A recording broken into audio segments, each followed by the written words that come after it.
Bienvenue sur cette table ronde sur l'évolution du jeu de rôle en très belle compagnie. Je vais les laisser se présenter les uns après les autres dans l'ordre. Moi du coup je serai dans le coin ici parce que la table était trop petite. Et donc on commence par notre ami au chapeau. Je te laisse te présenter et nous dire qui tu es.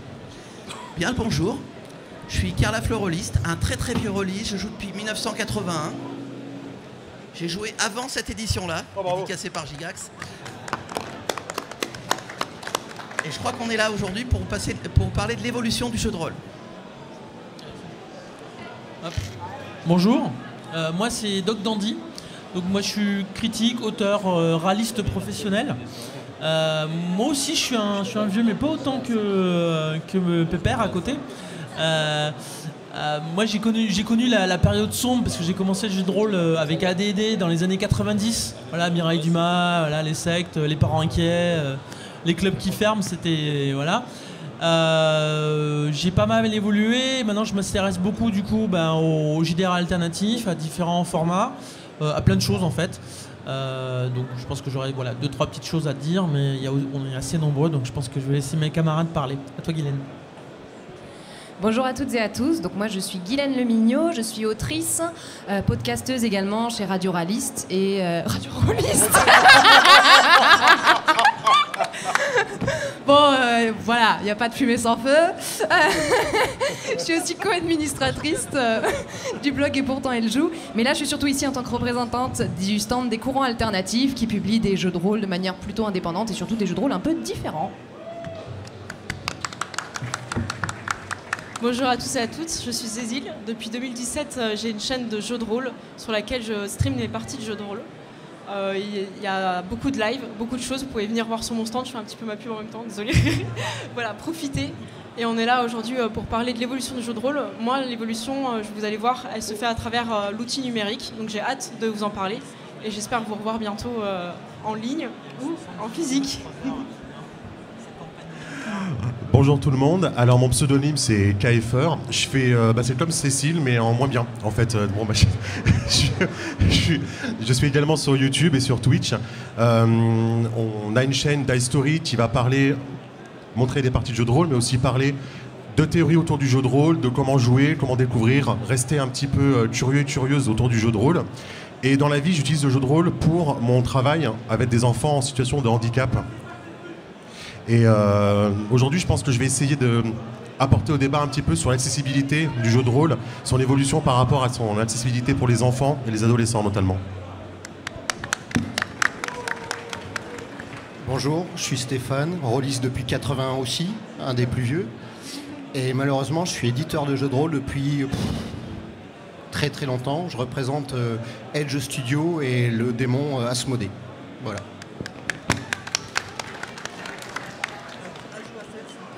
Oui, alors nous avons notre Choix Magie qui va encore nous parler. Oui, tout à fait. Je voulais juste signaler aussi que depuis 10 ans, j'avais travaillé avec plein d'amis et plein d'entités rôlistes sur un GPS rôliste, une carte interactive. Et maintenant, aujourd'hui, on peut trouver tous les clubs, assos, boutiques et autres sur une carte interactive. Formidable. En tout cas, merci à vous 6 d'être là pour cette table ronde sur l'évolution du jeu de rôle.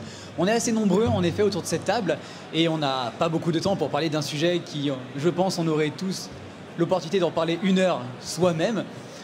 Et donc la première question, ça va être une première partie, petite 10-15 minutes, que vous puissiez parler de, ensemble, votre évolution, comment est-ce que vous avez vu s'évoluer le jeu de rôle d'un point de vue technique, matériel, et aussi comment est-ce que vous le pratiquez personnellement. Dans un premier temps, en effet, l'évolution du jeu de rôle depuis sa création jusqu'à maintenant.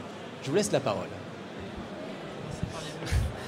En fait, le jeu de rôle au tout début, c'était un truc en vogue venu des États-Unis. Il y avait très peu de gens qui étaient au courant. Ça se pratiquait de manière exclusivement underground, bouche à oreille. C'est comme ça que j'ai découvert le frère d'un ami qui revenait des USA. Ça a pris un peu d'essor. Il y a eu les premiers règles qui sont sortis en français. C'était d'abord Donjons et Dragons, puis d'autres en suivi avec des Cthulhu, du Tunnel et Trolls et des tas de choses sympathiques. Puis ça continuait de se développer je ne veux pas griller les étapes, ça a été assez vite décrié parce que quand ça a été connu en France, ça commençait à être décrié aux États-Unis avec une chasse aux sorcières parce que certaines choses ludiques qui détournaient de la religion, du droit chemin, du travail sérieux d'entreprise et de l'investissement, c'était quelque chose de satanique et tous les maux du monde, tous les suicides, tous les gens un petit peu fragiles qui avaient des soucis, c'était forcément à cause du jeu de rôle. Et la crise est venue un petit peu plus tard en France, dans les années 90, hein, justement. Voilà, connu tout ce genre d'évolution, on pourra développer un petit peu. Je vais laisser parler les autres, sinon j'en ai pour 3 heures. Moi, je dirais, vous avez souvent entendu le terme de geek. Il était affilié, moi dans ma famille, hein, j'étais le geek. Donc le jeu de rôle, c'est le geek par excellence, le rôliste. Et la rôliste, hein, je dis le parce que je suis un peu âgé, quoi, donc j'ai des réflexes qui ne sont pas encore faits. Mais en plus, paradoxalement à ce que l'image populaire peut diffuser, le rôliste, à notre âge, on était jeunes, on parlait anglais, quoi.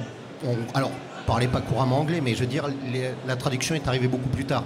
Donc il y a eu Das Schwarzauge aussi, les Allemands, mais c'est vrai qu'il y a eu une pratique et il y a eu une évolution. Il y a eu la traduction d'abord, et il y a un jeu de rôle qui selon moi, fait vraiment évoluer les choses, c'est Vampire. Parce que Vampire, on jouait pas, il y avait les alignements dans Donjons et Dragons et ainsi de suite dans tous les jeux de rôle qui ont suivi, puisqu'à la base, le jeu de rôle, c'est issu du wargame. C'est simplement qu'on a envie de scénariser un petit peu ce qu'on faisait sur table avec les figurines et ainsi de suite. Et puis on se raconte une histoire, et puis il y a les traductions qui sont mal faites des romans, et donc on a envie de revivre un peu les aventures des romans. Et Vampire est pour moi l'évolution majeure, la première évolution majeure dans le jeu de rôle. Après, peut-être que vous avez une analyse différente, c'est les personnages évoluent, hein. On n'est plus le gentil, on devient un faux méchant, hein, parce qu'en plus, Vampire a été mal analysé. Je confirme, c'est une évolution qui a pas plu à tout le monde. Moi, j'avais pas du tout accroché d'ailleurs à l'époque. Je restais sur du donjon et autres équivalents, sur du paranoïa et d'autres jeux bien rigolos aussi. Non, effectivement, c'est quelque chose qui a changé un petit peu la mentalité et la façon d'envisager le jeu de rôle.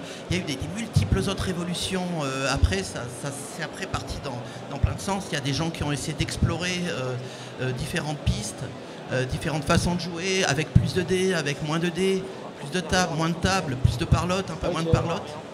Et ça a donné le panorama qu'on a aujourd'hui. Il y avait même une petite guéguerre entre les narrativistes et les simulationnistes. Enfin, il y a eu tellement de classifications qui ont essayé d'être faites alors qu'on est tous rôlistes. Hein. On y était, on a fait la guerre, on a les cicatrices pour le prouver. Moi, j'ai commencé dans les années 90 justement avec Vampire Requiem. Donc je suis cette génération-là.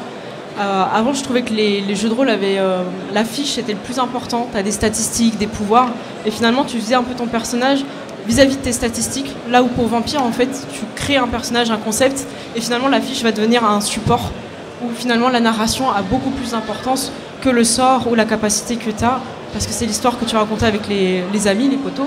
Donc j'ai commencé au lycée, j'ai eu la chance d'avoir un groupe d'amis hyper cool. C'était un groupe où j'avais mon cousin dedans qui m'ont initié, et ça a été une expérience incroyable. Donc j'ai commencé autour d'une table, et après on verra avec le futur comment moi j'ai évolué au niveau du virtuel et de la table. Je pense qu'on sera après, Cora, j'imagine. Donc voilà, là on est dans les années 90. Voilà, je sais pas, j'ai l'impression qu'on fait un point tous les 10 ans là. Sans faire de... Juste un petit détail. Tout cela, si vous pratiquez le jeu de rôle, autrement vous ne seriez pas là, ça vous intéresse. Je pense que si vous analysez votre parcours, vous allez voir que votre évolution personnelle du jeu de rôle, elle évolue. C'est-à-dire que moi j'ai commencé, il y avait des règles partout. Hein. En plus moi j'ai fait partie des gens qui ont aimé Rollmaster. Donc vous pourrez me jeter des pierres à la sortie. Waouh, moi j'ai une pierre dans ma poche. Voilà. mais parce qu'à un moment donné, on aime le jeu de rôle où il y a de la règle. Parce que ça fait partie d'un moment donné dans notre vie où on est comme ça. On est au lycée en plus, ou à la fac. Donc on a bouffé des stats ou des trucs comme ça, ou enfin des trucs à côté.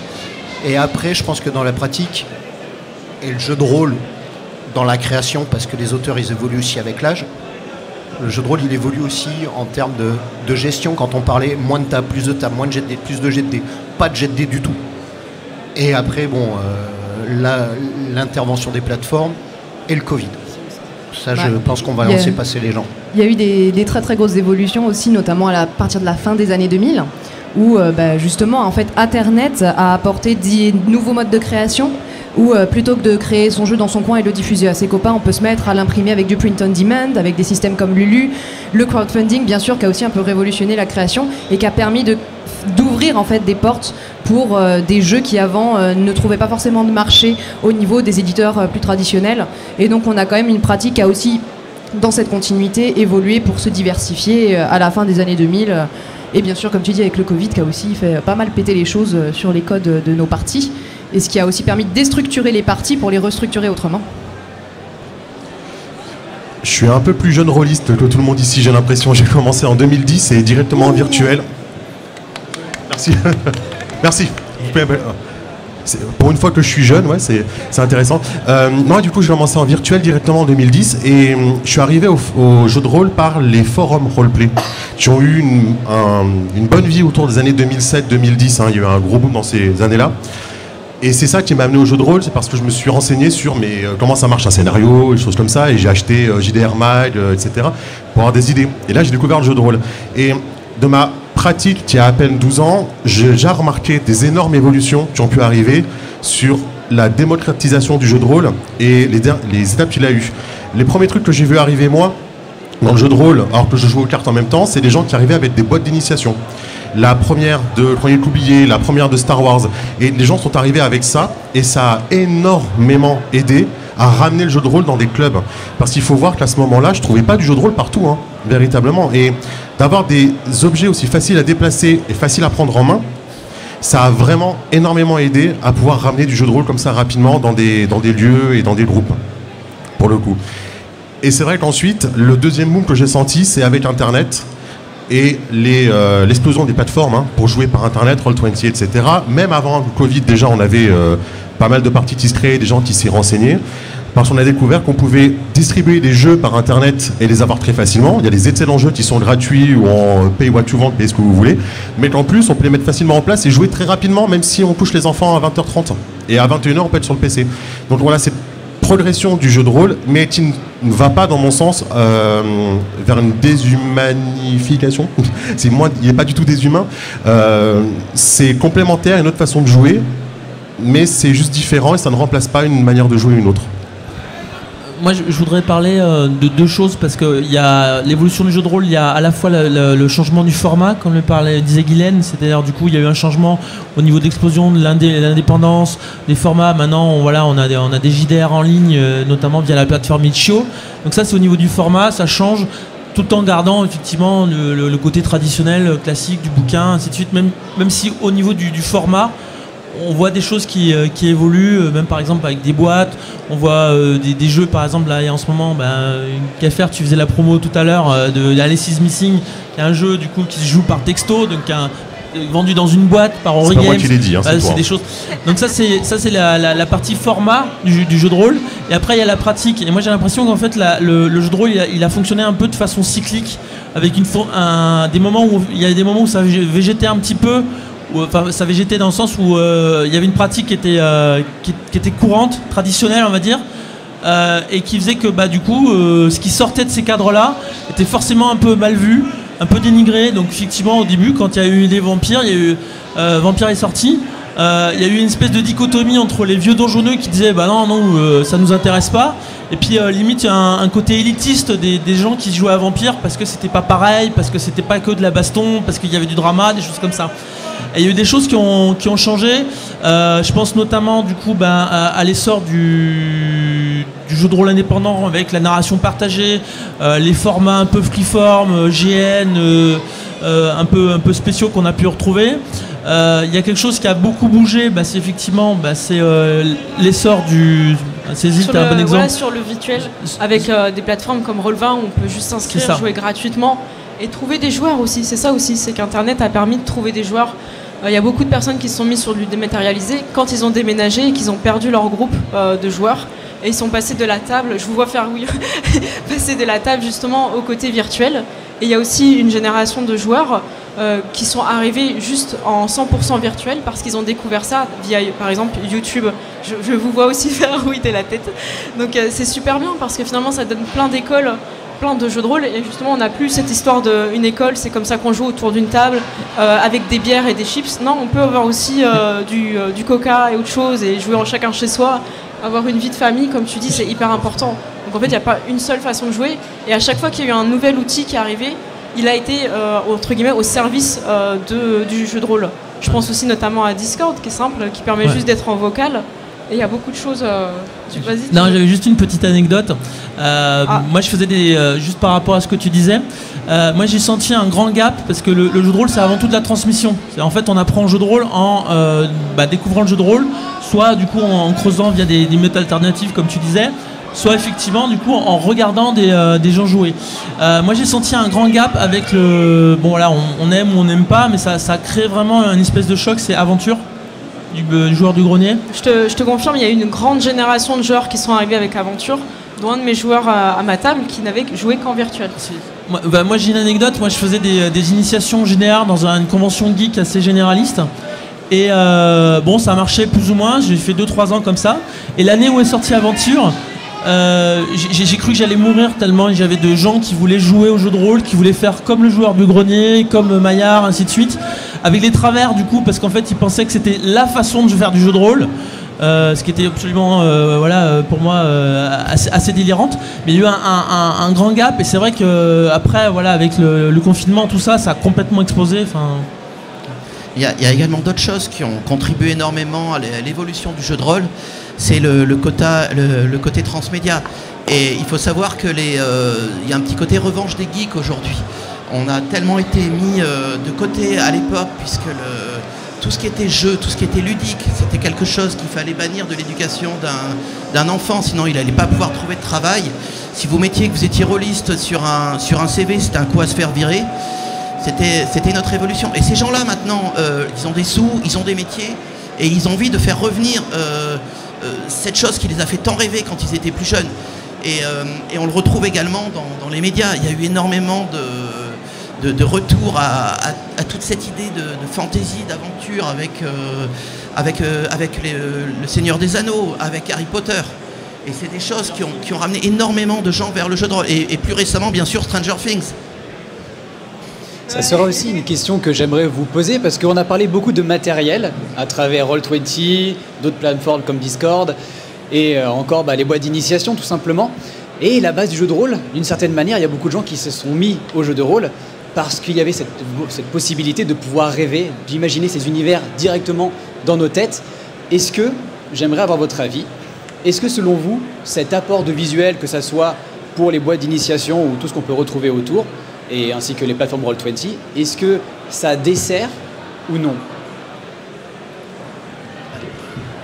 Alors moi, je vais parler du côté professionnel. Je suis éditeur, donc bien entendu, moi ce qui m'intéresse, c'est, même si certaines plateformes permettent de vendre l'objet dématérialisé, on est tombé à un moment donné, vous en avez tous entendu parler, Dark Age of Camelot, EverQuest, World of Warcraft et ainsi de suite, et on nous a dit le jeu de rôle est mort. Non, parce qu'il y a des gens qui se sont mis aux jeux vidéo et qui ont découvert le jeu de rôle parce que c'est de la narration. Donc, tout ce qui touche à l'univers, à l'onirique, le roman, la multiplication, la BD qui s'est démocratisée, le Seigneur des Anneaux qui a fait énormément de bien pour la communauté des rôlistes parce que il faut pas oublier qu'à un moment donné, il y avait rien. Et il arrive, et là on voit des millions de personnes qui vont dans le cinéma. Et on se dit, tiens, c'est possible, l'histoire que j'ai lue, et en plus il y a des gens qui disent, ah mais moi je fais du jeu de rôle. Et de plus en plus, il y a des gens qui sont connus. On peut citer Monsieur Astier qui est de Lyon, qui dit ouvertement qu'il est rôliste. Et il y a des acteurs qui le disent ouvertement. Il y a énormément de gens qui étaient rôlistes, on s'en rend compte. Et tout ça, tous ces univers, ça nous nourrit. Moi, ça me nourrit. Je suis pas un gros joueur de jeux vidéo. On en parlait à midi avec Croc, qui est un partenaire de studio, donc qui est un des anciens du jeu de rôle en France. Mais tout ce qui peut développer notre imaginaire sert à tous les rôlistes. C'est-à-dire, moi, je lis un roman, je pense à un scénario, immédiatement. Et je vois un film, je pense à un scénario. Voilà. Après, toutes les formes qui ont été présentées de jeux ici, je regarde les streamers. Ça paraît surprenant, mais j'adore. Je regarde certains streamers qui sont débutants et j'y prends plaisir à les regarder. Je suis mort de rire parce que je me dis, mais jamais j'aurais fait ça. Mais j'oublie simplement que ça fait 40 ans que je fais du jeu de rôle, moi. Donc, et j'y prends plaisir. Mais tout ce qui arrive dans la scène du jeu de rôle actuel, la démocratisation, elle est super intéressante. Il y a des gens qui sont institutionnalisés, comme moi par exemple, où on a la nécessité malgré tout de récupérer de l'argent et d'attirer du monde pour justement permettre à certains éditeurs qui sont plus petits, quand je dis plus petits, c'est juste en chiffre d'affaires, hein, c'est absolument pas en qualité ou en quantitatif, c'est juste, il faut que nous on ait du mainstream, Donjons et Dragons, hein, qui représente actuellement, il faut pas rêver, c'est 70% du marché hein, dans le monde. Donc tout le reste, après on se dit ouais c'est génial. Non, tout le reste ce n'est que 30%. Si vous enlevez Star Wars, l'appel de Cthulhu, les chroniques oubliées et ainsi de suite, vous voyez il reste pas beaucoup de place pour les petits jeux de rôle qui sont super importants de mon point de vue. Hein. Un petit détail, nous on a fait Night Witches, on a pu se permettre de le faire parce que c'est vraiment underground, parce qu'on sait qu'à côté de ça on va faire du chiffre d'affaires sur Star Wars, faut pas rêver, ou sur Le Seigneur des Anneaux ou l'appel de Cthulhu. Mais même les nouvelles plateformes, enfin tout nous intéresse, on est friand, on regarde tout ce qui se passe. Tout ce que vous dites là, nous on l'absorbe, hein, on est une éponge. Hein. Ça nous intéresse tout le temps. Hein. Et la pratique, on est là nous pour voir la pratique actuelle du jeu de rôle, hein, parce qu'on la connaît pas. Moi je joue à titre particulier, je vais dans les magasins, mais les conventions c'est super intéressant. On voit toute la population, on voit la répartition des âges, on voit si vous venez en famille, si vous venez pas en famille, ainsi de suite. Parce que parlait tout à l'heure des boîtes d'initiation, moi j'ai la chance de faire partie des gens qui ont développé celle sur Star Wars avec FFG. Elle était très bien à l'époque, actuellement je sais qu'il y a plein de choses que je ferais pas parce qu'à l'époque on l'a donné à des gens qui n'avaient jamais fait de jeu de rôle. On arrivait dans des conventions, on disait vous avez jamais fait de jeu de rôle, tenez, débrouillez-vous et revenez dans une heure. D'accord, je me permets aussi de pouvoir te couper parce qu'il y aura encore les autres qui vont évoquer, qui vont pouvoir répondre à la question. Kaifer, je te laisse prendre le relais concernant la matérialisation du jeu de rôle, une bonne chose ou non pour l'imaginaire. Oui, à toi Kaifer, vas-y. Je repose mon micro. T'inquiète, mais je vais faire un rebond vers toi, tu vas voir Dylan, tu vas voir. C'est extrêmement bien réfléchi. Non, mon propos il va être simple, c'est que le développement du jeu de rôle actuel et même depuis plusieurs années, il suit l'explosion du jeu de société. Il faut se rendre compte que le jeu de rôle, on peut le traiter ou pas comme un jeu de société, comme une partie du jeu de société, mais ça suit cette progression. Et c'est normal que les éditeurs, les éditions s'inspirent de ce qui se fait dans le jeu de société pour attirer les gens vers le jeu de rôle. Et le jeu de société aujourd'hui, c'est quelque chose où ce qui marche bien, c'est les plateaux, les cartes, les pions, les jetons, les machins, les bidules. Et forcément, le jeu de rôle, il s'oriente aussi vers ça, parce que c'est un pont entre le jeu de société où il y a beaucoup de monde et le jeu de rôle, on essaye d'attirer les gens, de les happer, de les garder jusqu'à la fin de leur vie. C'est un contrat de sang. Donc forcément, ça joue. À côté de ça, vous avez les VTT, je te ferai une deuxième passe comme ça à ces îles, où on a aussi cette habitude, on va avoir des actual plays où il y a des parties filmées, où il y a des grandes cartes sur l'écran avec des jetons, avec des cases, et on calcule les jetons. Ça fait partie un petit peu de ce plaisir qu'on peut avoir de jouer avec des choses. Cependant, il ne faut pas que ce soit la seule manière de jouer et qu'on rentre sur cette standardisation, on a l'impression que c'est la seule manière de jouer. C'est pour ça que j'aimais beaucoup les boîtes d'initiation et que j'aime toujours celle de Star Wars au confins de l'Empire. Je trouvais qu'elle était bien faite parce qu'elle montrait que c'était une façon de jouer avec ce matériel-là, mais on pouvait aller plus loin parce qu'il y avait un scénario à télécharger qui prenait la suite et où il n'y avait pas les jetons, les cartes. Mais c'est pas grave parce qu'on avait happé les gens comme ça, on leur avait montré comment ça marchait avec un support et on a amené vers autre chose. Maintenant, le souci, c'est comment on va faire pour des jeux où il n'y a pas de matériel, comme par exemple les jeux indés qu'on a sur Internet. Comment on fait en effet pour ces jeux-là qui n'ont pas de matériel? Ils ont des arguments pour eux malgré tout, qui est que par exemple, ce ne sont pas des gros pavés de 300, 400, 600 pages qui coûtent 40 balles. Parce qu'on ne va pas se leurrer, le coût symbolique et financier pour investir le loisir du jeu de rôle, il est quand même lourd. Il y a quand même une forte barrière symbolique, une forte barrière financière qui fait que c'est quand même assez difficile d'accès. Et on voit bien qu'il y a quand même une assez forte uniformité de l'audience globalement. Et quand on regarde même au niveau des profils sociaux, etc., il y a quand même plutôt uniformité. Le jeu de rôle indé, il a l'avantage de casser un petit peu ça en amenant des jeux qui sont sur des formats très différents, qui vont pas du tout avoir le même prix. Et en fait, comme dans n'importe quel type de création, les milieux un peu alternatifs, indépendants, trucs mûches, c'est les laboratoires. C'est là qu'on fait les expériences, c'est là qu'on brasse les nouvelles idées, qu'on trie ce qui marche pas, ce qui est une bonne idée, ce qui ne l'est pas. Et c'est de là qu'après, ça va infuser dans le mainstream pour apporter des nouvelles choses. Aujourd'hui, le world building, c'est quelque chose qui est totalement inscrit dans tout un tas de nouvelles publications mainstream. C'était pas le cas avant, par exemple. Et du coup, ça nous permet d'avoir des jeux qui coûtent 10, 15, 20 balles et qui te permettent de jouer. Alors c'est sûr, ça va pas être la même chose. Tu vas pas faire 20 ans de campagne dessus. Tu vas avoir des propos plus ciblés qui vont mettre en avant des émotions plutôt que des aventures, par exemple, des choses comme ça. Et ça te permet de diversifier. Ça te permet aussi du coup de faire un pas de côté dans ce qu'on appelle le jeu de rôle, dans l'image qu'on a quand on dit jeu de rôle, pour aller vers quelque chose qui tend peut-être un peu plus justement vers une expérience qu'on peut avoir en jeu vidéo ou en lisant un roman ou même parfois sur un jeu de société. Donc ça permet d'élargir la définition en fait de ce qu'est le jeu de rôle. Juste une petite anecdote parce que justement sur le côté évolutif et un peu révolutionnaire du jeu de rôle dans son ADN, c'est qu'il faut bien comprendre que voilà, le Gigax et compagnie, quand ils ont créé Donjon, ils faisaient du jeu de figurines médiéval fantastique qui était absolument une aberration pour les wargamers de l'époque parce qu'ils faisaient que de l'historique. Et c'était les trois pelos qui jouaient avec des elfes et des nains en s'inspirant du Seigneur des Anneaux.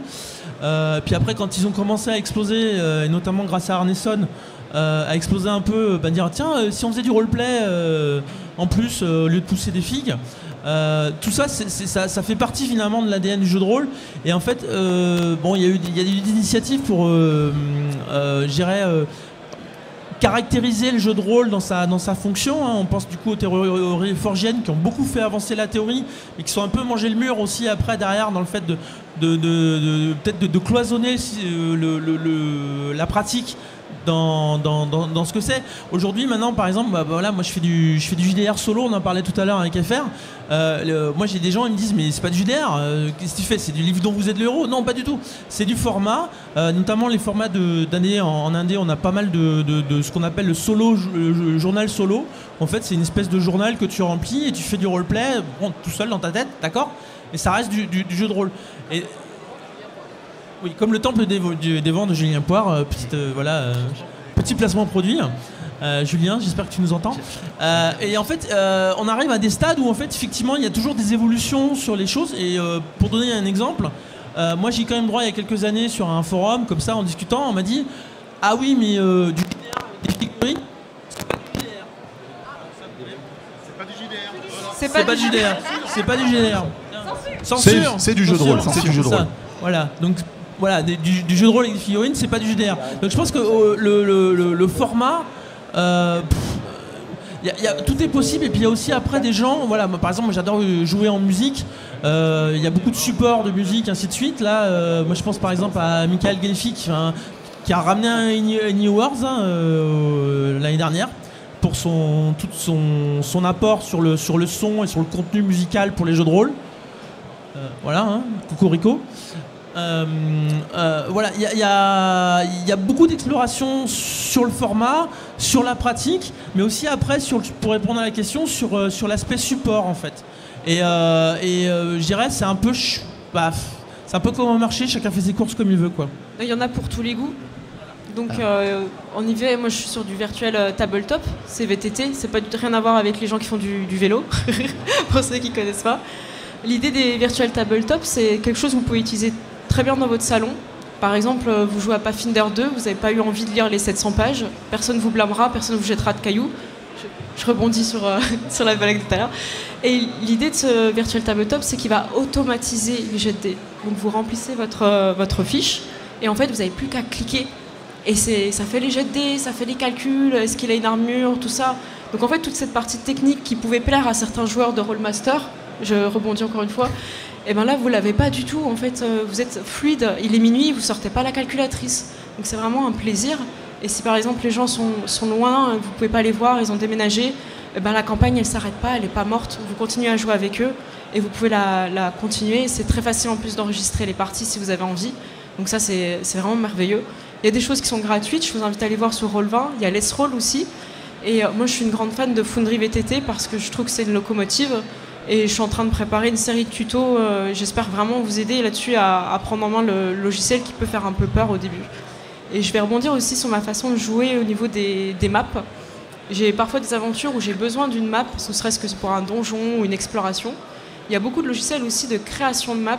Donc c'est en fait à chaque fois que vous avez une envie, quelque chose, vous pouvez l'amener dans le jeu de rôle. Donc l'évolution, en fait, c'est aussi vous qui l'amenez. Vous êtes musicien, vous adorez la musique. Amenez, en fait, nourrissez votre jeu. En fait, l'évolution, elle vous suit aussi. En fait, elle suit les outils, elle suit les communautés, et elle suit aussi votre créativité.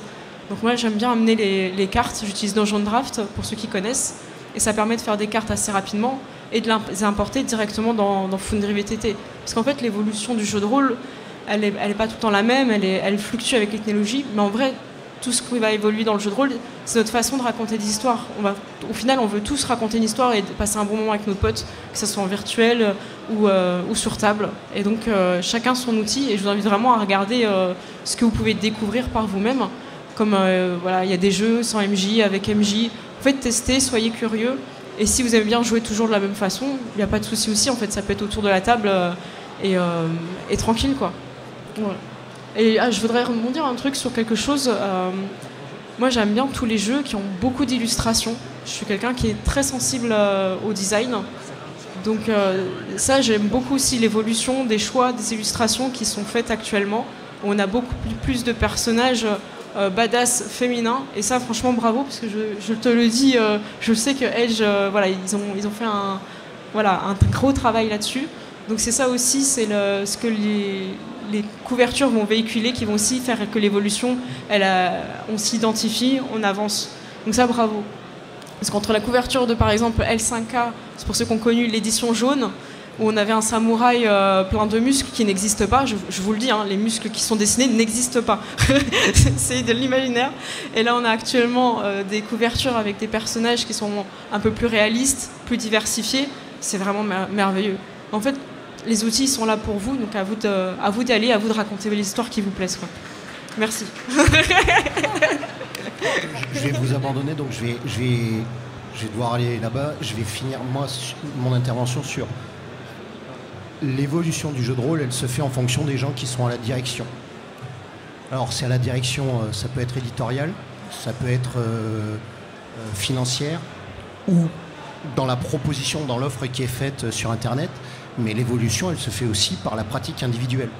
C'est-à-dire que vous avez un jeu de rôle, même les miens, pour ceux qui ont joué à ma table hier, ils n'ont absolument pas vu les règles, ils n'ont absolument pas vu le scénario. C'est simplement qu'à un moment donné, quand on est maître de jeu, quand on est joueur ou maîtresse de jeu, parce que nous en plus on a un débat sur l'implication, enfin le respect de tout ce qui est valeur sociale actuellement et tout ce qui se développe, c'est faites le jeu de rôle tel que vous l'entendez, comme vous l'entendez, et n'écoutez pas les critiques des autres. On est suffisamment nombreux, on est tous différents, donc à un moment donné, mais par contre, on attend les retours. C'est-à-dire que moi, en tant qu'éditeur, à travers les forums et ainsi de suite, même les blogs, c'est pour ça qu'on se nourrit de tout ce qui se dit, parce que on ne peut évoluer là, quand on dit sur les illustrations, on ne peut évoluer que si on a un retour.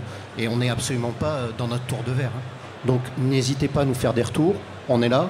On ne peut pas tout le temps vous répondre, mais on vous écoute. Voilà, désolé, je suis obligé de vous quitter. C'était un plaisir. Merci beaucoup de ta participation et au plaisir de te retrouver sur la convention. Kerlaft, ton avis sur le matériel dans le jeu de rôle? J'avais plein de choses à rajouter au fur et à mesure. Par exemple, on revient un petit peu aux sources quelque part aussi. Moi, l'ancien, je vois ça. Avant, l'ensemble des règles traînait dans 60 pages. On y retourne aujourd'hui avec les livres d'initiation où on peut jouer après une simple lecture. Mais c'est vrai que, comme il le disait, le plus important quand vous jouez, c'est de jouer avec les gens. Faites avant tout un tour de table. Jouez pas tout seul. On a un groupe d'amis, on joue ensemble, il y a un MJ, il n'y a pas d'MJ, vous êtes joueur ou autre. Discutez, soyez tous sur la même longueur d'onde, vous passerez un super moment, ça évitera tous les écueils dont on entend parler dans les shitstorms, etc.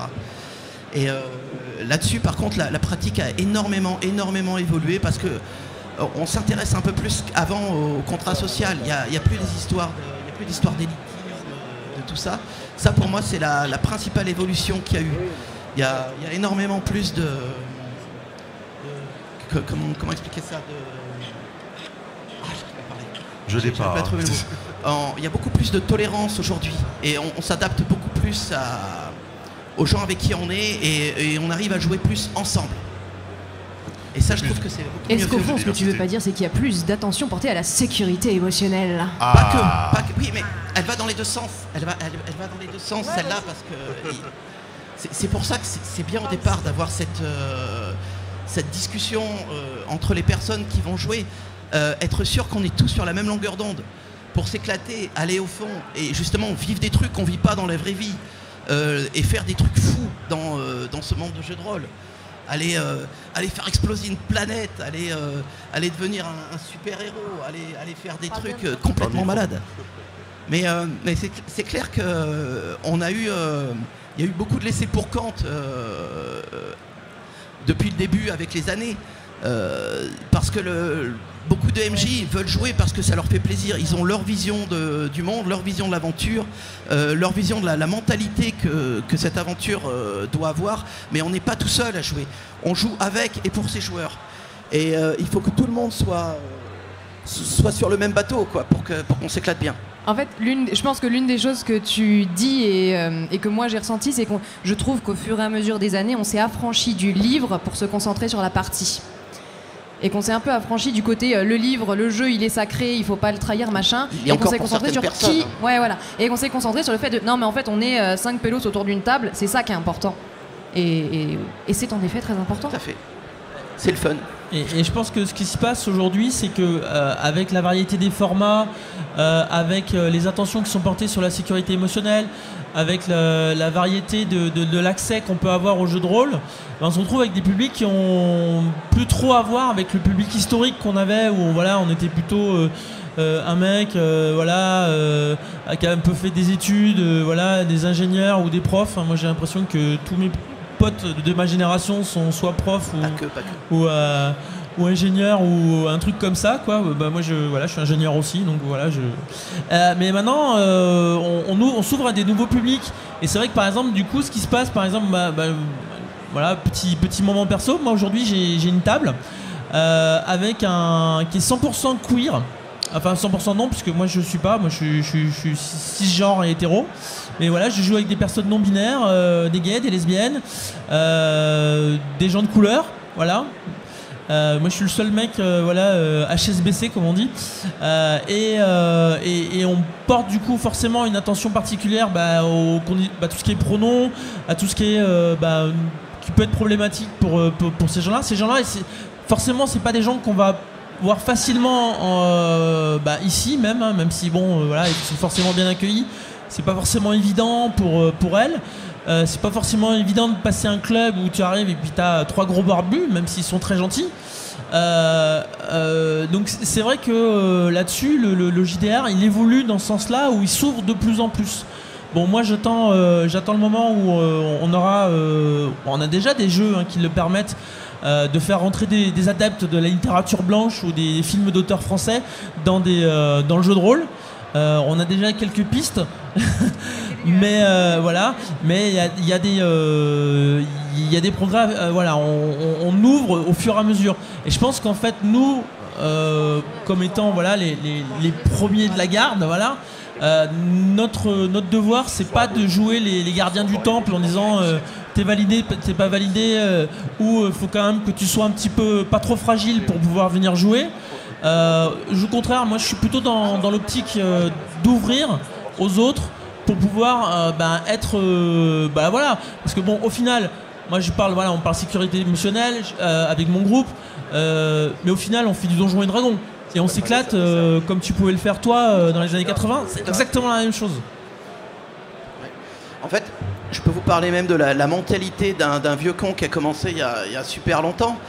Ça m'a jamais intéressé de connaître l'opinion politique, la religion, la couleur de peau, les habitudes sexuelles ou autres. Pour moi, un joueur, une joueuse autour de la table, on est tous dans le même bateau. On est d'accord, un PJ c'est avant tout une personne qui vient pour souffrir. Non, je disais, et on est là pour vivre une chouette aventure ensemble. J'ai toujours vécu comme ça depuis 81. Et ça s'est toujours bien passé. J'ai vu tous ces ouragans passer au-dessus. Et puis c'est là que je me suis rendu compte qu'en fait, qu'il y avait des gens qui avaient peut-être pas cette démarche dans leur tête de dire, de cataloguer, de dire toi oui, toi non. C'est comme si c'est pas autrement. Non, c'est comme... Pour être co-administratrice du blog Et pourtant elle joue, où on recueille les témoignages de femmes rôlistes, non, en effet, ça ne se passe pas tout le temps bien, malheureusement. C'est dommage que j'ai pas maîtrisé pour ces personnes. Sans doute. Mais malheureusement, en effet, même encore aujourd'hui, bien sûr, c'est des choses qui existent toujours, des comportements déplacés. Et bon, là, en l'occurrence, on parle de minorité de genre, mais pas que. Mais bien sûr, heureusement, c'est des choses qui évoluent. Et surtout, c'est des choses dont on parle. La preuve, franchement, il y a 10 ans, c'était pas trop imaginable d'être en train de parler de ça à une table ronde. Et sinon, j'ai un dernier petit truc à ajouter par rapport à ça. Moi-même, je me retrouvais dans un groupe où quand je suis arrivé à Lyon, au bout d'un moment, je m'y retrouvais plus. Parce que la mentalité, la façon de jouer, ça ne me correspondait pas, parce qu'on a chacun la nôtre et on a chacun le droit de jouer de la façon dont on veut jouer. Et du coup, je me suis rendu compte qu'on manquait d'informations sur où sont les joueurs. Si on n'est pas bien avec une table, comment trouver une autre table. Et donc, je reviens un petit peu sur cet outil qui est en ligne depuis cet été. Si vous n'êtes pas bien quelque part, allez jouer à une autre table, c'est pas grave. Vous trouverez des gens sympas, des gens accueillants. On n'arrêtait jamais le jeu de rôle pour cette raison. C'est complètement con. Et donc du coup c'est pour ça qu'il y a cet annuaire cette carte interactive, et vous pourrez toujours trouver une table, toujours trouver un club, toujours trouver une boutique qui vous accueillerait, qui fera comme le McDo, on vous prend comme vous êtes quoi, et vous êtes là pour vous éclater, faites-vous plaisir. D'accord, merci en tout cas de vos avis, et puis en plus on a pu tranquillement évoluer sur l'évolution aussi des joueurs autour de la table, plus que du matériel, et c'est génial, parfaite transition pour pouvoir en parler, parce que oui, le jeu de rôle, c'est aussi vers toi, Kaifer, que je vais me tourner, mais en effet, maintenant, dans certains pays, il est utilisé dans l'éducation, mais aussi, et rien qu'en France, pour la médecine et pour les personnes en difficulté. Est-ce que tu peux nous en parler un petit peu, et c'est aussi l'occasion d'échanger. Je vais essayer de faire concis là-dessus. Déjà, je vais mettre un petit warning. Le jeu de rôle, ça reste un jeu, et le jeu de rôle peut être éducatif, mais il ne doit pas forcément être seulement éducatif. On en avait parlé un petit peu la semaine dernière déjà en table ronde. C'est pas, on va utiliser le jeu de rôle pour ça, mais il ne faut pas que ce soit que ça, le jeu de rôle, effectivement, l'éducatif. Dans mon contexte à moi, c'est pas seulement jouer avec ses propres enfants, ça va être jouer, dans mon cas, avec des élèves qui sont en situation de grand handicap, de base physique, mais ça vient aussi souvent ça s'accompagne de lésions cérébrales, par exemple. Le jeu de rôle, à ce moment-là, il peut avoir vocation aussi à faire sortir des personnes de leur bulle, en fait. Moi, je vais me baser surtout sur les élèves que j'ai, qui sont disons, entre 12 et 15 ans. C'est un moyen de les faire communiquer. Pour moi, c'est un moyen de leur faire prendre du recul sur ce qui se passe. Un recul sur un personnage. Ça va être un moyen de pouvoir prendre des initiatives, ce genre de choses. Et on a cette évolution du jeu de rôle où en fait on est parti de quelque chose qui est vraiment ludique, parfois même un peu compliqué, à un outil qui peut être utilisé dans plein de domaines. Je pense que si on fait à main levée le nombre de personnes qui ont déjà fait un jeu de rôle dans les formations d'entreprise ou les formations tout court, genre on va faire un petit jeu de rôle aujourd'hui, toi tu vas jouer le parent d'élève énervé, puis toi tu vas jouer... on utilise le jeu de rôle aussi dans les formations, dans les entreprises, dans les journées comme ça. Donc pourquoi pas aussi l'utiliser dans l'éducation. Ça commence à arriver. On retrouve des clubs de jeux de rôle dans les collèges et les lycées de plus en plus, mais on commence à avoir de plus en plus de rôlistes qui vont l'utiliser dans des contextes médicaux, on va dire, et qui vont utiliser le jeu de rôle pour analyser les comportements et également un peu analyser les relations émotionnelles que peuvent avoir des personnes entre elles ou des personnes avec le jeu et le recul qu'elles peuvent avoir. Ça répond à ta question ou pas du tout? Oui, complètement. Si d'autres ont des choses à rajouter par rapport à ça. Oui, il y avait un autre exemple aussi, alors je ne me rappelle plus du nom de la personne. C'était très sympathique, vous pouvez retrouver ces témoignages sur le blog Indé C'est Yakab sur Des Mille et des Cents. C'est ça, c'est ça. Voilà. Et donc, lui, en fait, il témoignait puisqu'il est éducateur chez des enfants, des adolescents, je crois, en situation d'handicap. Enfin, voilà, on dirait, voilà, il travaille avec des autistes, des gens, des gamins qui ont des gros problèmes psy, ce genre de choses. Et alors lui, il n'utilise pas le jeu de rôle pour les soigner, mais en fait, il utilise lui comme je crois, hein, si je me trompe pas, en fait, pour observer en fait et voir un peu les comportements, les dynamiques de groupe, parce que en fait finalement, ce qui est très intéressant aussi dans le jeu de rôle aussi, c'est de voir en fait comment tu prends la parole, comment tu parles, comment tu t'exprimes, comment tu gères des situations vis-à-vis de l'autre, l'écoute de l'autre, ainsi de suite.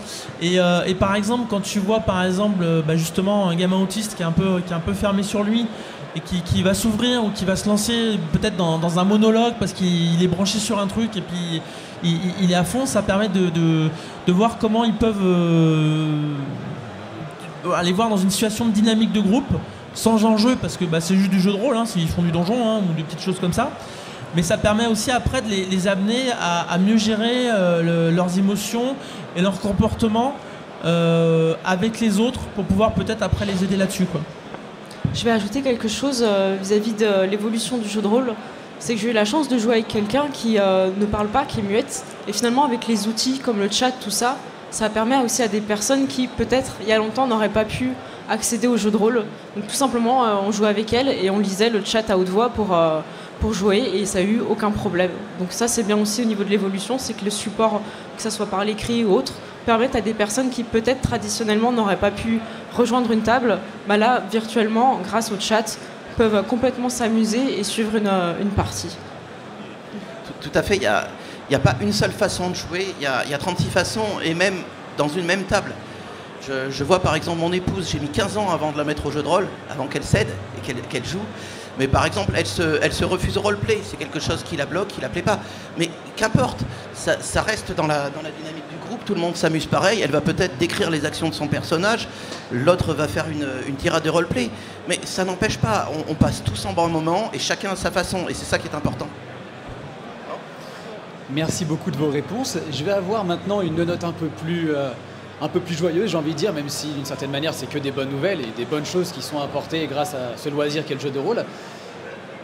Déjà, pour aussi conclure ce métier, parce que c'est un vrai métier du coup de faire du maître du jeu de rôle pour des personnes en difficulté, tout le monde ne peut pas s'improviser psy ou dans ce secteur-là.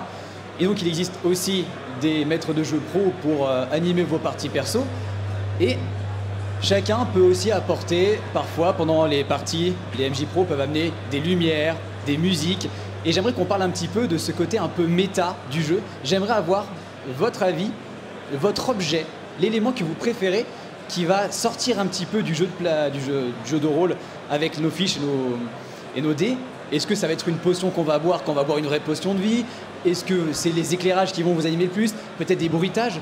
J'aimerais chacun à votre tour que vous puissiez nous donner votre objet méta de jeu de rôle que vous préférez. Mon pyjama. Très bonne réponse, bravo. Parce que le jeu de rôle virtuel, ça me permet de jouer en pyjama chez moi. Et franchement, certes, on perd certaines choses, mais on en gagne d'autres. Moi, ça va être un objet qui m'est très utile. C'est un carnet sur lequel j'écris mon scénario, et c'est en fait un côté un peu fétiche. Parce que j'aime bien l'avoir, même si je connais mon scénario, il est devant mon écran. Et en fait, c'est un peu un tapis de chat. Donc, c'est-à-dire qu'à chaque fois que j'ouvre mon scénario, mon chat vient et s'allonge. Donc j'ai intérêt à connaître Donc ça devient mon objet fétiche, parce qu'en même temps, c'est le tapis de chat. J'ai pas d'objet, mais j'ai une couleur, moi c'est le rose. J'aime bien. C'est vrai, j'aime bien avoir. Moi, c'est une couleur qui m'apaise et qui me rend confiance. Donc, j'ai pas vraiment d'objet. Moi, je suis pas fétichiste des dés, des cartes, des jetons. Je joue avec tout. Hein, c'est pas un souci.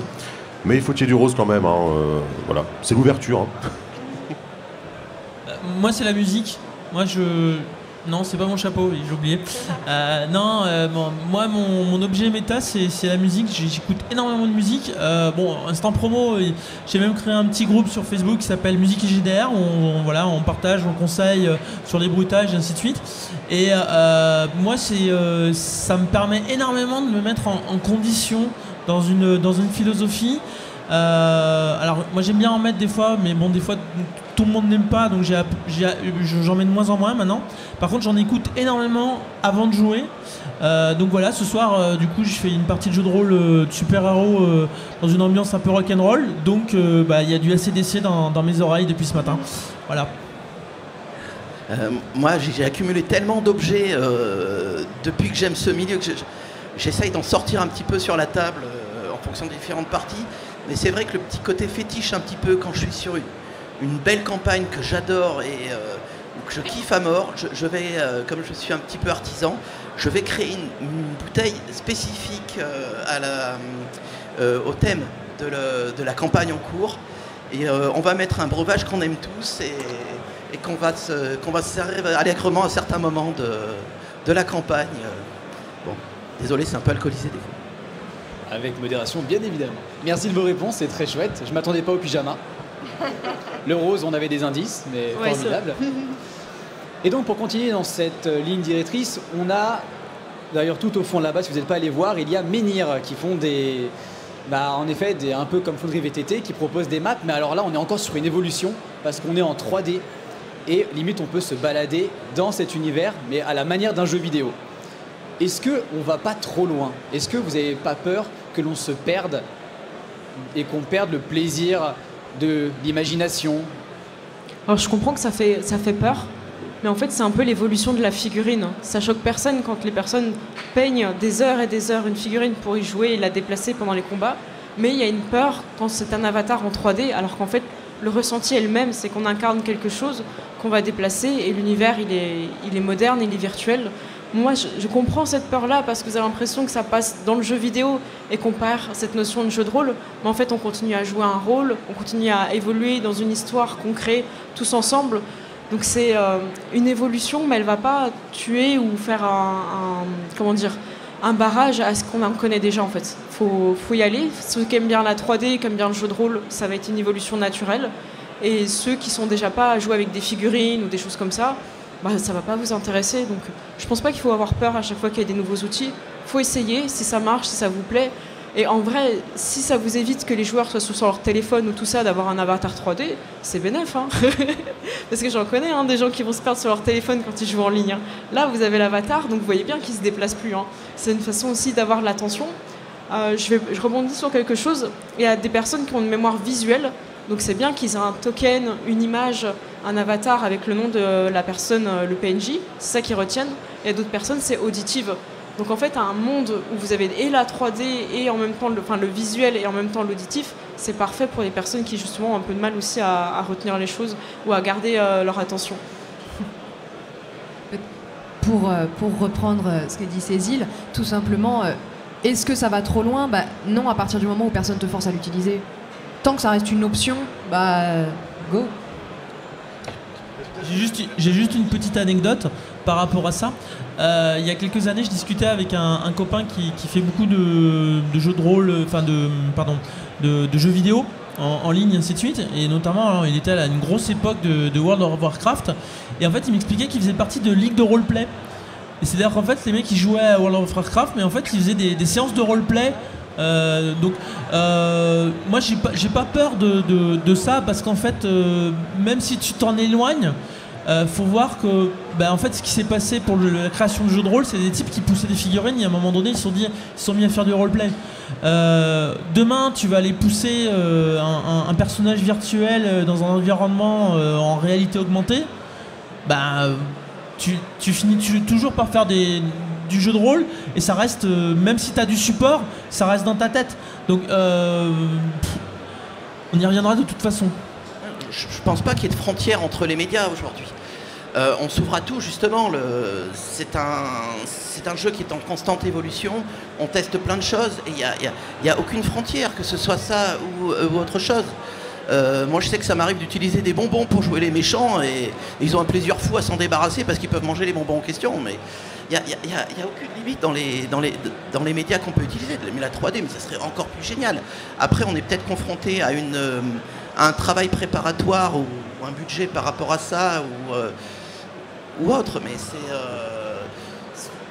après, c'est absolument pas inquiétant, au contraire, c'est super encourageant. Ça veut dire qu'encore plus de gens s'intéressent à ça et essayent de faire évoluer et essayent de s'éclater de toutes les façons qui leur plaisent. Il ne faut pas qu'on ait peur ou qu'on rejette les outils parce que ce sont que des outils. Un outil, c'est de toute façon, là, on le prend pas. Et J'ai l'impression que les rôlistes, de toute façon, ils ont toujours fait ce qu'ils voulaient avec les choses qu'on leur donnait et les outils qu'ils avaient. On rôliste, on leur donne des cartes, ils font un jeu de rôle, on donne des jetons, ils font un jeu de rôle, on leur donne Internet, ils font des jeux de rôle, on donne un tableau blanc, ils font un jeu de rôle. Les rôlistes seront toujours plus forts que les outils. Donc ce sera toujours à disposition, mais ça ne prendra jamais le pas, de toute façon, sur quelque chose, et vous serez toujours maître et maîtresse de ce que vous faites autour de vous. Le côté jeu vidéo va remplacer le jeu de rôle, ça, même moi qui ne suis pas là depuis longtemps, je l'ai déjà entendu au début de Roll20, quand ça a commencé à devenir connu avec Aventure notamment, c'est un des premiers trucs que j'ai entendu, c'est ah ben maintenant le jeu de rôle c'est devenu un jeu vidéo. Et maintenant on est encore plus loin. Ça ne sont que des outils. Dites-vous que les outils, ça va de toute façon amener un nouveau public. Et ce nouveau public, il ne va pas forcément jouer qu'avec ces outils-là. Ils vont être curieux, parce que le jeu de rôle, c'est un média, c'est une passion qui va rendre curieux et curieuse. Et qui va forcément amener à autre chose. Voilà. Moi j'ai juste une petite phrase à donner là-dessus pour finir. En fait, le jeu de rôle, c'est dans ta tête. Donc de toute façon, ce qui compte, c'est ce qui se passe dans ta tête. Que tu le fasses avec une figurine ou en poussant, voilà, en jouant devant un écran ou en écrivant par exemple du coup sur du journal solo, ça se passe dans ta tête. Et c'est ce plaisir-là qui fait la particularité du jeu de rôle. Et ça, je pense que après, quel que soit le format, quel que soit qu'on se fasse, de toute façon, c'est ce qui se passe dans la tête. Donc après, qu'on le fasse avec une bande de potes ou avec des gens à l'autre bout du monde, avec juste une ligne Discord et puis un chat, c'est pareil, on retrouve ce plaisir-là. Après, il y a plein de formats, il y a plein de choses qui vont plaire ou pas, mais le fond, c'est en fait c'est cette petite histoire que tu te fabriques dans ta tête. Oui, là-dessus, il y a juste une phrase toute bête qui est encore valable aujourd'hui. Il y a Gary Gygax qui disait les dés servent à faire du bruit derrière le paravent.